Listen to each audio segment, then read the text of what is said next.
साथियों, एक लकीर जिसने इतिहास बदल दिया। 1947 ब्रिटिश साम्राज्य भारत छोड़ रहा था, लेकिन जाते जाते उसने एक सवाल अधूरा छोड़ दिया। क्या धर्म के आधार पर देश बांटना भविष्य को स्थिर करेगा या एक अस्थायी विस्फोट की जमीन तैयार करेगा? दो राष्ट्र बन गए, इंडिया और पाकिस्तान, लेकिन 565 रियासतों का क्या? क्या वे स्वतंत्र रहे? क्या भारत में शामिल हो या पाकिस्तान में जाए? और यहीं से शुरुआत होती है कश्मीर की कहानी। ब्रिटिश भारत दो हिस्सों में बटा था।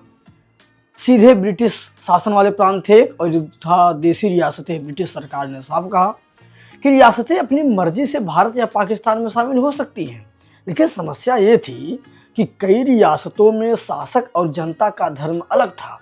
जैसे जम्मू कश्मीर ले लीजिए, वहाँ का शासक महाराजा हरि सिंह हिंदू थे और बहुसंख्यक जनता मुस्लिम समाज थी। यह संवेदनशील संतुलन था। पहला संकट क्या हुआ वहाँ पे कि कबायली हमला हुआ। अक्टूबर 1947 में पश्चिम से कबायली लड़ाके कश्मीर में दाखिल हुए, लूटपाट किए, हिंसा अराजकता तत्व फैला दिए। महाराजा ने मदद के लिए भारत से संपर्क किया। भारत ने शर्त रख दी, पहले भारत में विलय का दस्तावेज साइन कीजिए। इंस्ट्रूमेंट ऑफ एसाइंस साइन हो गया। भारतीय सेना श्रीनगर पहुंच गई। पहला भारत पाकिस्तान युद्ध शुरू हुआ। मामला पहुंचा यूनाइटेड नेशन। युद्ध विराम की अपील हुई। 1949 में सीज फायर लाइन बन गई, LOC, और यही बाद में लाइन ऑफ कंट्रोल कहलाई। कश्मीर अस्थायी विवाद बन गया। अब भू राजनीतिक विश्लेषण देख लेते हैं कि कश्मीर क्यों महत्वपूर्ण था। नंबर एक बात थी, सामरिक दृष्टि से पहाड़ी इलाका था। दूसरी, चीन की सीमा के निकट है, वहाँ जल संसाधन भी है, मध्य एशिया की ओर दरवाजा है जम्मू कश्मीर।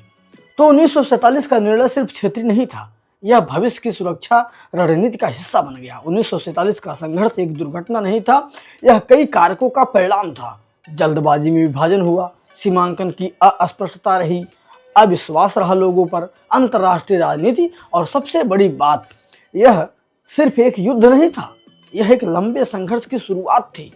1947 में खींची गई रेखा सिर्फ नक्शे पर नहीं थी, वह इतिहास, पहचान और रणनीति के बीच खींची हुई रेखा थी।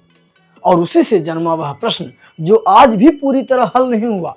इतिहास में कुछ योजनाएं ऐसी होती हैं जो मीटिंग रूम में बहुत शानदार लगती हैं, लेकिन जमीन पर पहुंचते ही इतिहास उन्हें रणनीतिक भूल कह देता है। 1965 में सीमा पर तनाव था। 1962 में भारत चीन से हार चुका था। कुछ लोगों को लगा कि यह सही समय है और यहीं से शुरू हुआ ऑपरेशन जिब्राल्टर 1962 में इंडिया को चाइना से युद्ध में झटका लगा।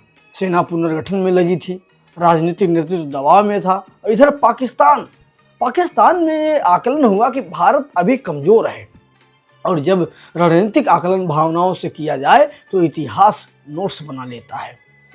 अब ऑपरेशन जिब्राल्टर और उनकी योजना क्या थी? 1965 में पाकिस्तान की योजना थी कि कश्मीर में घुसपैठ किया जाए, स्थानीय विद्रोह भड़काया जाए और भारत को चौंका देना है। इस मिशन को नाम दिया गया क्या? Operation Gibraltar. ऑपरेशन जिब्राल्टर नाम बड़ा प्रतीकात्मक था। स्पेन के जिब्राल्टर की तरह एक अचानक रणनीतिक कब्जा हो गया।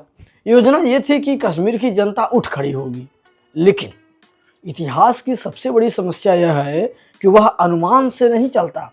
घुसपैठ की जानकारी मिलते ही भारत ने सीमित प्रतिक्रिया नहीं दी। भारत ने अंतर्राष्ट्रीय सीमा पार करके लाहौर सेक्टर की ओर बढ़त बनाई। अब युद्ध सिर्फ कश्मीर तक सीमित नहीं रहा, यह पूर्ण पैमाने का युद्ध बन गया, और उसमें अंतर्राष्ट्रीय दबाव शीत युद्ध का दौर था। अमेरिका, सोवियत संघ दोनों क्षेत्र में संतुलन चाहते थे। मामला पहुंचा यूनाइटेड नेशन, सीज फायर की अपील हुई। जब बड़े देश कहते हैं कि शांत हो जाइए, तो छोटे देश सोचते हैं कि ठीक है, अभी के लिए शांत हो जाते हैं, बाद में देख लेंगे। उसके बाद मध्यस्थता कराने की बारी आई। जनवरी 1966 में सोवियत मध्यस्थता में ताशकंद समझौता हुआ। युद्ध विराम स्वीकार, स्थिति पूर्ववत हुई। दोनों देश अपनी अपनी जनता से बोले कि हम जीते। इतिहास मुस्कुराया, क्योंकि कभी कभी युद्ध में असली जीत कोई नहीं पाता है, बस नुकसान बराबर बांट लिया जाता है। 1965 ने क्या सिखाया? अनुमान आधारित रणनीति जोखिम भरी है। सीमित युद्ध आसानी से व्यापक बन सकता है। कश्मीर अंतर्राष्ट्रीय मुद्दा बन चुका था। सैन्य शक्ति के साथ कूटनीति अनिवार्य है। और सबसे महत्वपूर्ण, सबसे महत्वपूर्ण बात यह थी कि दक्षिण एशिया में युद्ध कभी छोटा नहीं रहता है। 1965 का युद्ध सिर्फ टैंक और गोलियों का संघर्ष नहीं था, यह आकलन बनाम वास्तविकता की टक्कर थी। और जब रणनीति जमीन की नब्ज को नहीं समझती तो इतिहास उसे उदाहरण बना देता है। और अभी हाल ही फिलहाल में लगभग 2-3 दिन की बात है कि लगातार पाकिस्तान, चाइना, बांग्लादेश, नेपाल सब तरफ से भारत के अंदर इन्फिल्ट्रेशन की तैयारी चल रही है। खबर है कि पाकिस्तान से कुछ सस्पेक्टेड ड्रोन्स उड़ते हुए जम्मू कश्मीर की जो सीमा है पाकिस्तान से लगती हुई LOC वहाँ पर उड़ते हुए देखे गए हैं। पाकिस्तान से उड़ करके आए हुए जो ड्रोन्स हैं वो साभा, राजौरी, पुंछ डिस्ट्रिक्ट के अंदर देखे गए हैं। ड्रोन्स का आना युद्ध में आपने जब ऑपरेशन सिंदूर के दौरान देखा था तब बड़ी मात्रा में तुर्की के बने हुए ड्रोन पाकिस्तान की तरफ से भारत में आए थे। पाकिस्तान के ड्रोन भी भारत आए थे और उन्होंने युद्ध में बड़ी भूमिका निभाई थी।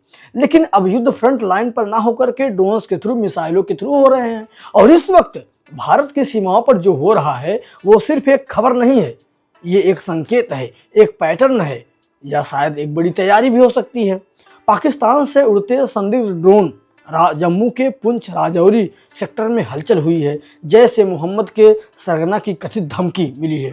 नेपाल बॉर्डर पर गतिविधियां कुछ हो रही हैं। बांग्लादेश, पाकिस्तान डिफेंस बातचीत कर रहे हैं। क्या ये सब अलग अलग घटनाएं हैं या कोई बड़ा शतरंज बीत चुका है? आज युद्ध सीमा पर खड़े टैंकों से नहीं, आसमान में उड़ते ड्रोन से शुरू होता है। ड्रोन निगरानी करते हैं, हथियार गिराते हैं, लोकेशन मैप करते हैं, प्रतिक्रिया क्षमता टेस्ट करते हैं। जम्मू कश्मीर, पुंछ, राजौरी सेक्टर में संदिग्ध ड्रोन गतिविधि पहले भी देखी गई है। भारत ने कई मौकों पर ड्रोन मार गिराए हैं। लेकिन सवाल यह है कि क्या ये सिर्फ निगरानी है या तैयारी? लाइन ऑफ कंट्रोल सिर्फ एक लाइन नहीं, यह दुनिया के सबसे संवेदनशील सैन्य क्षेत्रों में से एक है। इतिहास क्या कहता है? जब भी सीमा पर दबाव बढ़ता है, आतंकी संगठन बयान जारी करते हैं। यह मनोवैज्ञानिक युद्ध का हिस्सा होता है।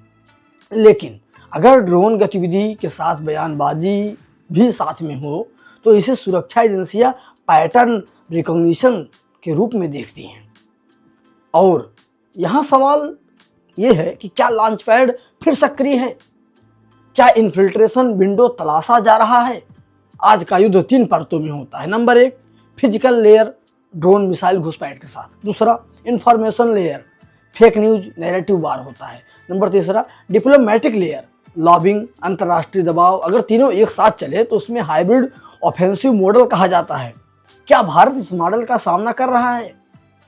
अमेरिका पाकिस्तान संबंध जटिल हैं, इनके संबंध बहुत जटिल हैं। लॉबिंग अमेरिका में कानूनी है, लेकिन अंतर्राष्ट्रीय राजनीति परसेप्शन पर चलती है।